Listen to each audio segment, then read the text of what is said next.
బెల్లం అల్లం ముక్క వేసి తులసాకు కషాయం వేసుకుని తాగమని మాకు దెబ్బలు దగ్గర.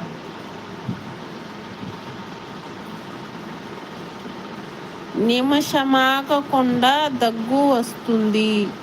చెప్పు వైద్యం చెప్పు. నేను చెప్పలేనమ్మా అంత పొడవుగా. రెండే నాకు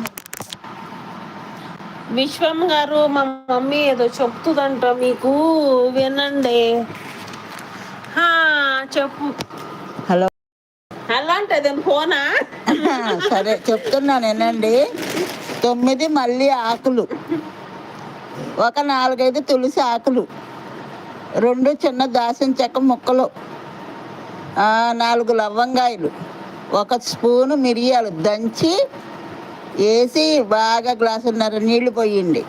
బెల్లము, పసుపు వేసి మరిగించండి.